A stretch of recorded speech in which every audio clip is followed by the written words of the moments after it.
You are listening to the Slow Living Podcast, and I'm your host, Stephanie O'Day. What if I told you that you could truly have the life of your dreams, the life you've always wanted, one filled with abundance, joy, and a sense of purpose? It's absolutely possible, and I see it each and every day with my coaching clients.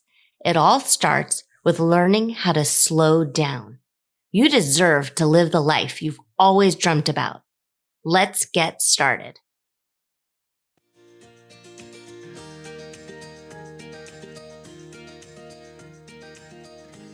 You are listening to the Slow Living Podcast, and I am your host, Stephanie O'Day. I am so excited to introduce you to my new friend, Megan Sumrall. And Megan is amazing. And Megan is a business owner, mom, wife, and she knows exactly how hard it is to do all of the things while still maintaining your own sense of self and purpose. She is the host of the Work-Life Harmony podcast and teaches specific strategies to help women just like you, just like me, get on top of their time, calendar, and goals without getting overwhelmed, overstressed, and overexhausted. Megan is the founder of the Top Planning System, which we're going to deep dive into during this podcast interview because I'm so intrigued by it. And also, TOP is an acronym, and I love acronyms. Her Courses and Planner teaches exactly how to plan your weeks and your days to maximize your productivity without killing yourself in the process, which I think we're all about here on the Slow Living Podcast. So Megan, thank you. Thank you so much for having me. I know when we met, we just felt like, yes, we were so aligned on just how important it is for women to not get lost in the hustle and really step back from that. Yeah. And it's tricky because how can you wrap your brain around slowing down and not getting stuck in hustle culture when there is literally too much to do and not enough time to do it? So how do you do this? So first of all, explain your TOP acronym. Okay. So TOP stands for time management, organization, and productivity. But I always like to lean into my definition of productivity, which is not about getting more done than your neighbor. The way I define productivity is getting the most important things done in a stress-free way. And, kind of sneak peek a little bit, it might mean that we have to say no to some things and that we aren't doing everything and being everything for everybody all the time. Absolutely. So that's you and I are speaking the same language because the first step in living a slow life is to declutter. And it can be physical things that makes you feel great and happy to have an organized closet, but you do have to learn how to say no. And how do you do that? How can you say no when there's just so much to do? Yeah, I think a really great analogy to kind of get people understanding what I'm after here is simply think about, what if I were to give you a whole list of things that you needed to go buy at the grocery store, and then I handed you a $20 bill and sent you off, and you went through, you put everything in your cart, and you got to the register, and the woman at the register says, okay, it's going to be $50, but all you're doing is holding a $20 bill. Is she just going to let you walk out of the store and go, oh, that's fine, take those $30 of groceries for free? Of course not. You're going to have to make choices about what goes back because you only have a $20 bill. Now, it's really easy to see that in that example because it's so physical and so tangible. But when it comes to our time, where I really like to start people is understanding and giving them the tools to get realistic about what is their budget when it comes to time. With money, it's easy. We're holding a $20 bill. But when it comes to time, things get a little tricky. Oh man, I could probably just do that quicker. Or if I do these two things at once, right? So we're always looking for ways to just get more done instead of stopping and saying, hang on, maybe the right place to start is to say, I need to get realistic about what is my true available time, marry it with here's all the things that I either want to, need to, or have to get done. And now I need to start making some very intentional choices about what's realistic here and what I can say yes to and what I need to say no to. I like that. I like everything you said. And so I can envision saying no to the flaming hot Cheetos, even though you really do want flaming hot Cheetos. But then I can also envision the mom home with 2 kids in diapers and juggling work calls and thinking that she's behind in writing thank you notes and needs to update the baby book or she's failing. So what is your advice to that one who's just, I can see her and I just want to wrap my arms around her and say, it's okay. If you don't get the baby book done until they're in college, it's okay. A true story, my daughter's 12 and a half. I still haven't finished her 1-year baby book. And this is like something I love. Like I was all in scrapbooker before I became a mom. So how do you talk to yourself with that? Do you have a nagging voice that says, oh, Megan, come on? I used to. Now what I have is a voice that will gently, and I see it, it's on my, what I call my backlog or my parking lot or my, I'll get to it when I get to it list. But I also see the list of all the other things that are vying for and competing for my time right now and recognizing, you know what, no one's going to die or have, there are no irreplaceable or irreversible negative consequences by saying, you know what, maybe I'll get around to that when she's 18. That's all right. I'm cool with that because I've made an intentional choice about what is actually more important. But when you're in the thick of it, when you are the mom you were just talking about, that thank you notes are piling up, the kids are in diapers, you're trying to figure out what to do for dinner, all of that. If you don't have the foundational systems in place that help you plan and manage your time, you are always subtly living in a true state of overwhelm, or another way to think about it is in that fight or flight mentality. When you are constantly feeling stressed out about all that you are juggling, your brain, the real brain science here is that it goes into that fight or flight mode. And when we're in that mode, the fact is, and this is science, it's not a fault of who you are as a woman, the fact is we make irrational choices. Our ability to make good, thoughtful, smart decisions goes out the window. And we are all men, women, everybody alike. So the real solution here, the long-term solution is saying, what can I do to get myself out of that constant state of feeling that way so that when all of a sudden it's one of those days, I can laugh and go, I'm okay with the fact that the baby book's not done. I'm not going to be in fight or flight because I have the underlying systems in place that allow me to always see, here's my time budget. Here's all the things that would like a piece of it. And I need to be able to say, oh, nope, today it's just going to be these 3 things. And I'm cool with that. And I'm not going to be upset about it. So you are speaking now as the voice of wisdom, because you've been there, done that. Have you shifted your definition of what a quote unquote good mom is throughout the years?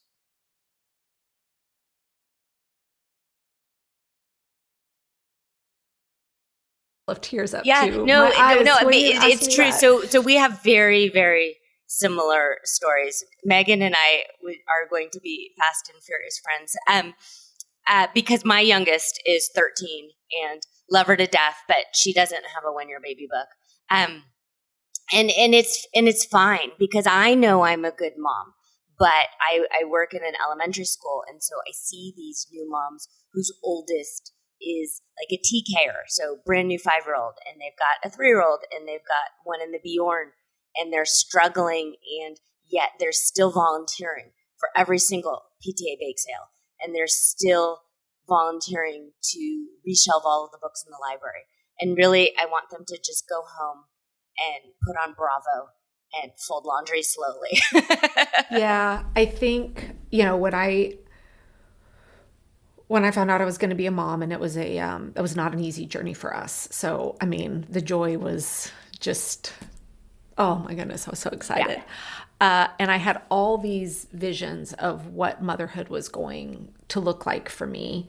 None of them are what it is today. It's right? hard. It's It really, is. really, really hard.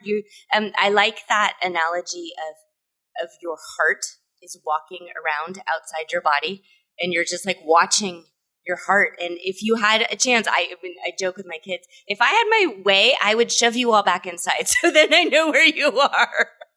I think where my definition, like probably stepping into motherhood, I mean, I'll be honest, I was going to be that mom that did it all. I was going to be make the organic baby food, grow the stuff. Every trip to the grocery store was going to be a learning experience where she'll have the list and we're learning how to count. And I was going to do it, all of it.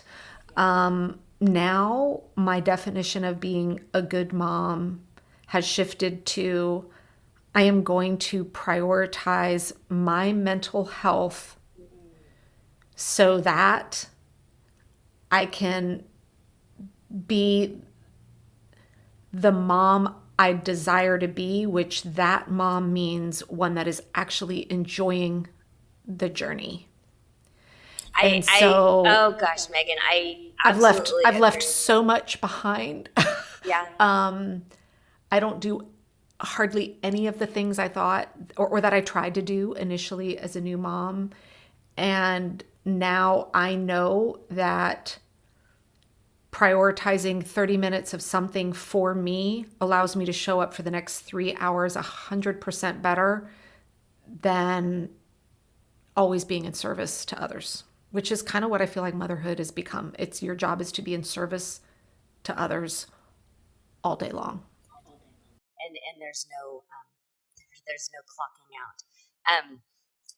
So it's interesting because while you're speaking, I have all of these different flashbacks, and I know that when you're spinning your wheels and you're not serving your own needs first, you had talked about how your brain chemistry goes a little haywire and you start making irrational decisions. But also, if you don't take the time to slow yourself down and really plan your own mental health needs and your physical needs, your body will do it for you.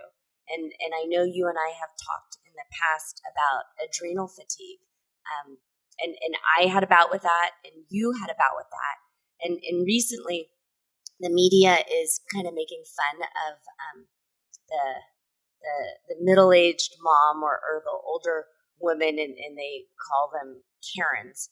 And first of all, I don't like that term because every Karen I've ever met in real life, I know, absolutely delightful. My sister-in-law is Karen, and I love her to death, and she is an amazing mom and oh my gosh, I hate that name for her. But really, what it is, it's someone snapping because they've done so much for so many people for so long, and they literally are at their breaking point, and they just want probably proper service at a restaurant or something. Some of them, I'm sure, are way out of line, and that's what goes viral. But I can see this happening. I can see myself when I'm at the breaking point, snapping at my kids or my husband in a way that I absolutely regret. And what you said of taking the time to prioritize your self needs and fill that cup up so then you can give to others. Yeah, and I think it's important to talk about, in this conversation, this whole self-care movement.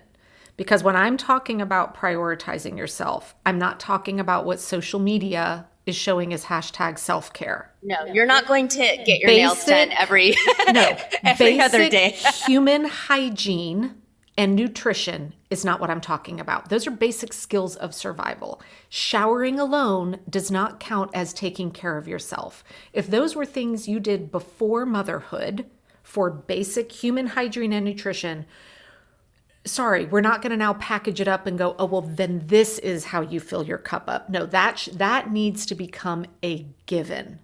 What I'm talking about are, and for me, my breaking point was when my daughter was about 2-ish, and I had her at the park one day. I was pushing her on the swings, and the mom next to me, I live in the South, so everyone chats around down here. And I was honestly just kind of like, I just want to be quiet. It'd been a long work week. And the conversation turns to a point where she very innocently said to me, "So what do you do for fun?" Mm. And I did not have an answer. And it rocked me to my core because I used to do all sorts of things. So when I'm talking about taking care of yourself and prioritizing yourself, I'm talking about those things. The things that if someone says, what do you do for you for fun, not in service to others, that you actually have an answer. Taking a bath should not be what I do for fun. That's how I care for myself, right?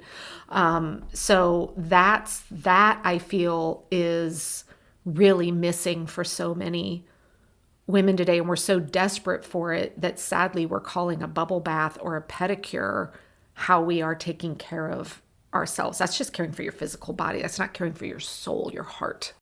Interesting. Okay. So I'm glad to have this conversation because I don't like to spend money.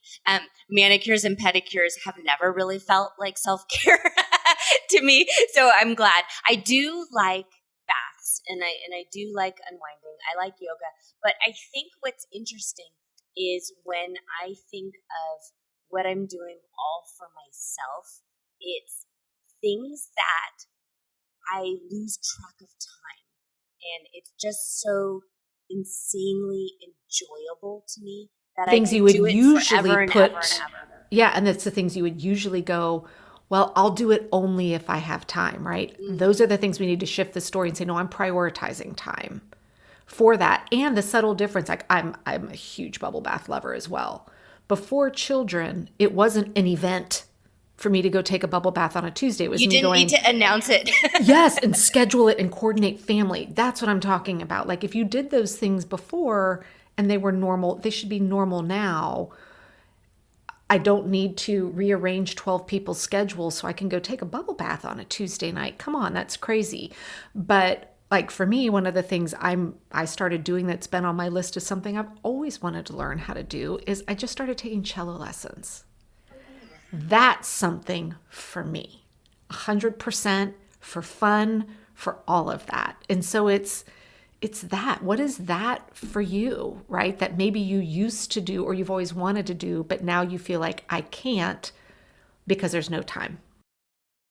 That's so on a daily basis, are you celloing? Yes. Or Every day I practice every day and I have a lesson once a week. And it's like the highlight of like, I love it. I wake up and I'm like, oh, I want to go play. I want to go practice. And, guys, I'm talking like twinkle, twinkle, little star here. I'm brand spanking new, but it lights my fire. I love it. Oh, that's really cool. So I know you talk an awful lot about routines and systems. So if we go back to that kind of frantic-y in firefighter mode mom who's got a work deadline and gosh, we're in the middle of this nonstop cold and flu season. It's just cyclical over and over and over again. How does she kind of hit the pause or the reset button? Great question. So everything that I teach around like my entire time management system, where I start everybody is first learning a process. We start with a basic process that's 5 steps, then we work our way up to an advanced 10-step process for how we create our plan for the week. Now notice I said week and not day. Here is what the vast majority of people do, and unfortunately it's what a lot of the productivity community is teaching, is they teach you to, tell me if this sounds familiar, wake up, do your brain dump, right? Write down everything that you can think of that needs to get done for the day. Circle your top 3. And then magically, we're just supposed to focus on the top 3. And then once those are done, we can take care of everything else. And this is like literally the worst advice ever. It's so stressful. So I'm an early riser. And Me too. I do like journaling. but I don't do it until I've had coffee. and I've done some yoga and I love myself. Like I just, it sounds so silly, but I mean, I literally walk around the dark house and we've got floorboards, and so I don't want to wake up Sheldon the dog. So I'm tiptoeing around in my slippers and my coffee, and I'm just so happy to be alone. Right? Without mom. But this idea of this daily wake up, start a task list, and then subconsciously, whether you realize it or not, you've set a goal for yourself to say, I've got to check all this off before I go to bed. Now, where in there is there an assessment of what your actual available time is for the day?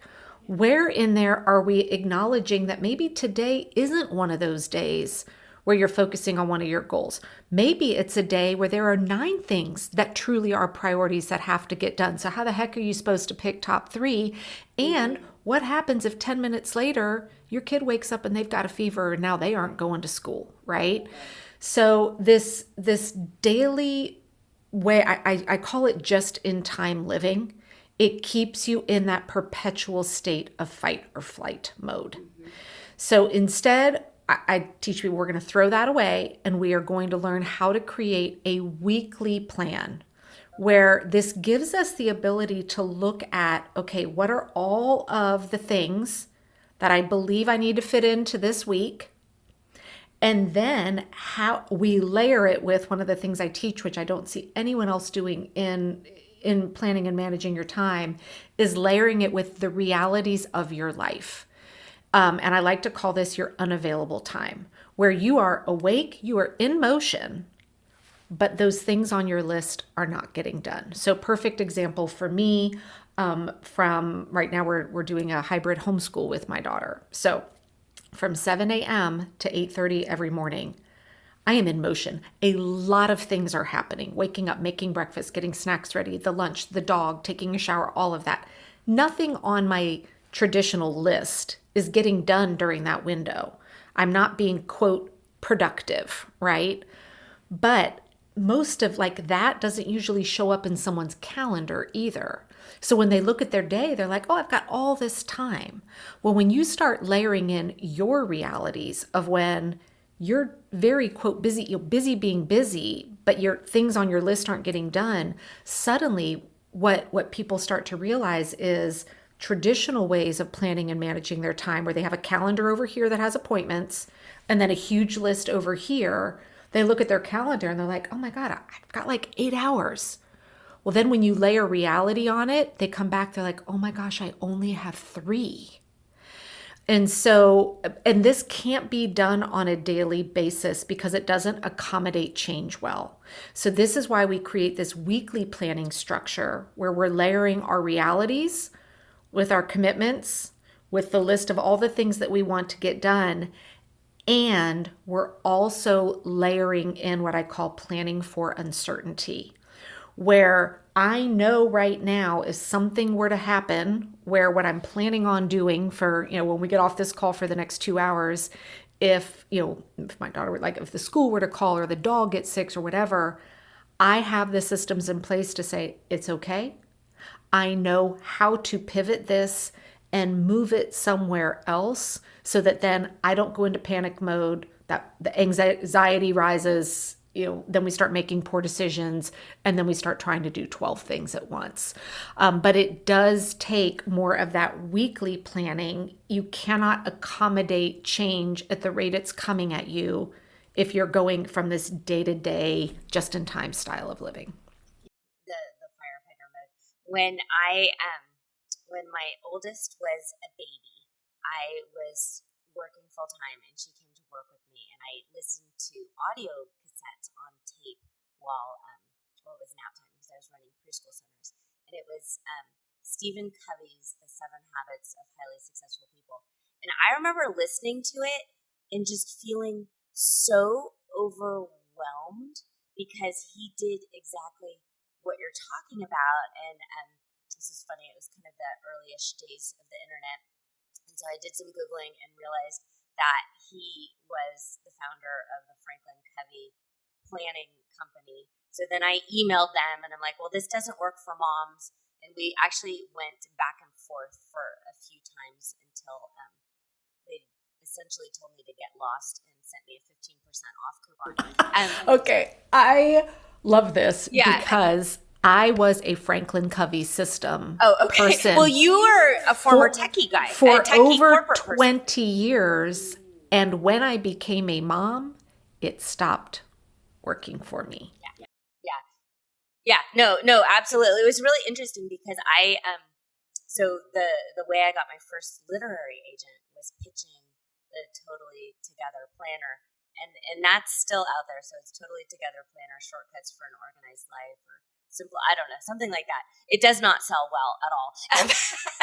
I really need to repackage it and brand it in a better way. But the idea was I wanted someone to tell me what to do. like what do adults do? and just because I was too tired to do any thinking, and this program and this system was so overly complicated to me, and I'm like, I went to college, I should figure this out. No, and it works great inside of a traditional 9 to 5 like corporate job, where and also keep in mind when that system was created. So I'm going to be 50 this year. So when I was first using this, my first job, actually my second job out of college, I was issued a pager because I was in charge of a piece of a software system that if it went down, I would get paged. Now, like the little pager, right? So, and if it went off and I we're the wasn't, same generation. I yeah, totally and if I loved wasn't pagers, at we would write home- hello in it. Also, we would write boobs. So. Yeah. So if I wasn't at home, I had to go find a payphone and dig out a quarter and call in, right? And the reason I bring this up is those systems were being developed and rolled out back in a day when work and home were completely siloed parts of your life. When you left work, there was no computer in my house, right? And when I was at work, kids couldn't be texting me. I mean, everything was so separate. And even at work, because of the state of technology back then in the 90s, you weren't being pulled in 8,000 different directions quite as much either. And so those systems work very well when you can do what I call it context switching, when you have very little context switching in your life. You come in, you sit down as employee, and you get to be employee for 8 hours, and then you take that hat off, and now you go home and you get to be home. Well, now fast forward to the life that we're in, right? Where we've all got computers that are more powerful than the first computer systems I worked on in our pockets. We're accessible 24/7. Most of us are doing some form of part working from home versus office, hybrid, full-time home, or whatever, when we don't have clearly defined silos and calendars that support that. So you have to have a planning system that acknowledges all of that and says, now here's how we're going to make this work. And that's why I believe, you found this isn't working for me with the job that you had, and why when suddenly I was now juggling a career and motherhood and building a business, I'm like, hang on, this isn't working. Like, what I'd been doing for 20 years is no longer working.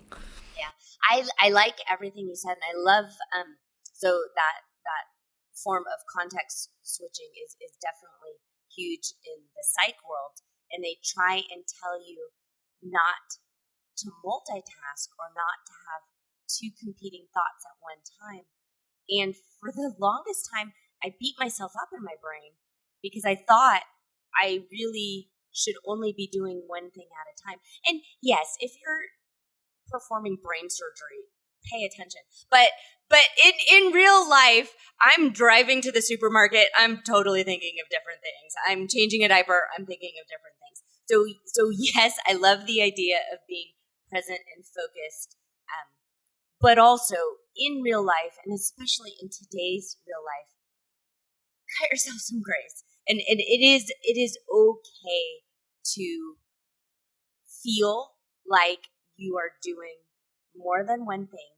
And the trick is if you're doing it in a way where you can tell your cortisol isn't rising, you're not feeling frantic, But if I'm gardening and listening to a podcast and watching a kid ride a bike, that is totally okay. Well, and that's where I like to use the difference of multitasking versus context switching. I feel like there are times where multitasking is a fantastic thing and we should lean into it to maximize efficiencies.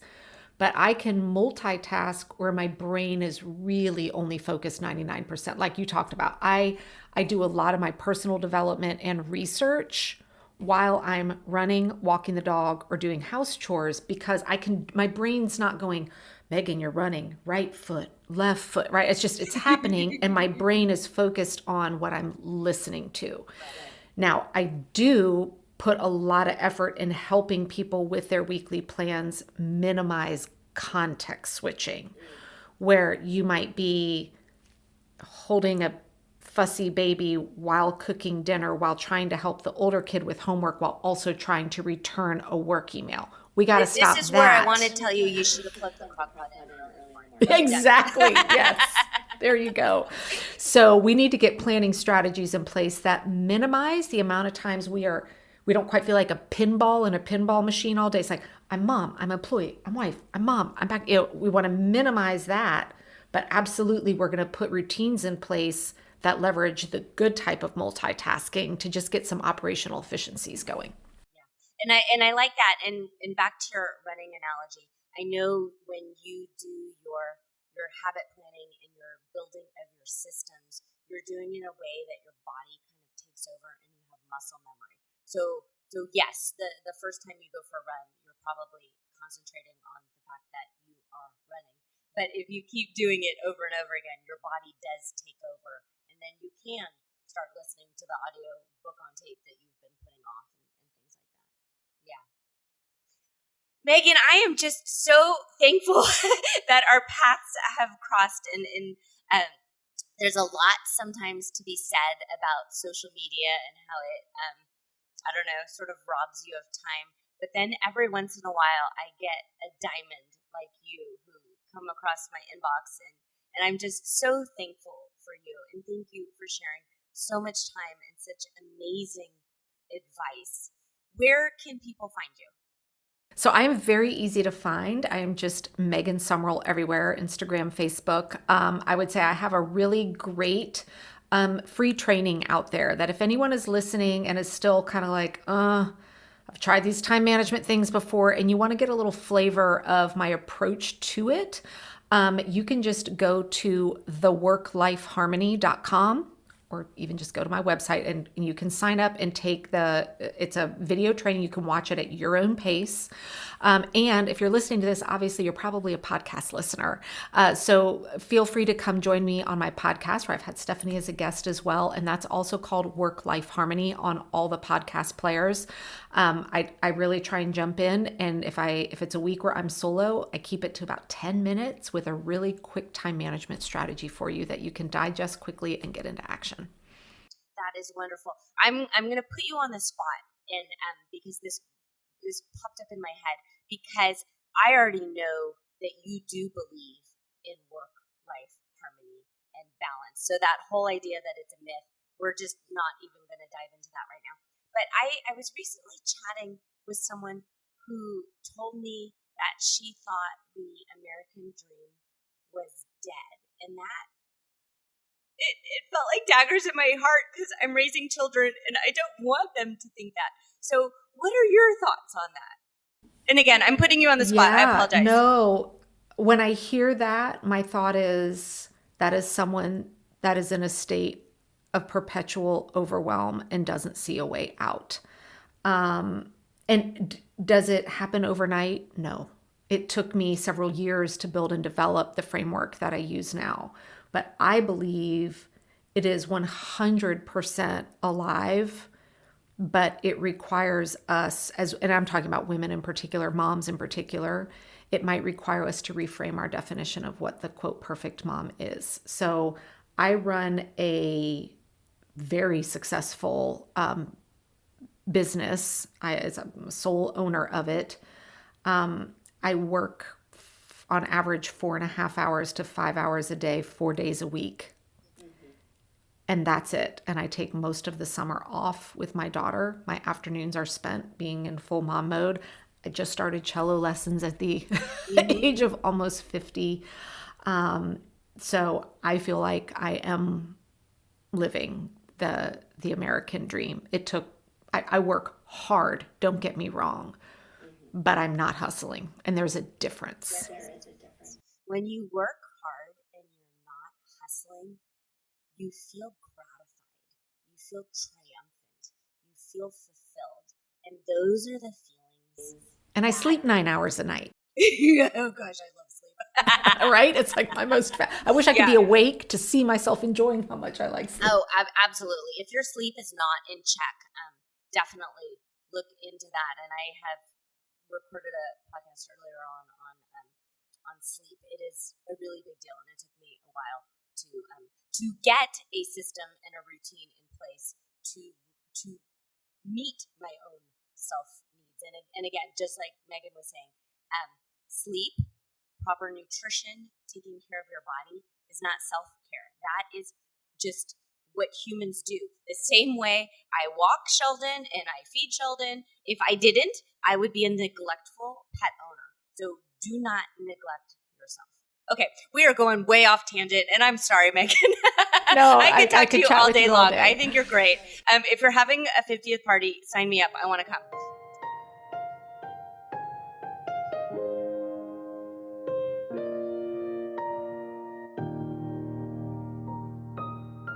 Do you have a slow living story to share? Leave me a voicemail at stephanieodea.com/podcast with any questions, comments, feedback, or testimonials, and I will be sure to include it in an upcoming episode. Also, if you found value in this episode, please share it with your family and friends and subscribe through your favorite podcast provider. The more you share, comment, and leave positive reviews, the more people we can reach and share the slow living lifestyle and messaging. Thank you, Slow Down Society, and have an absolutely wonderful day.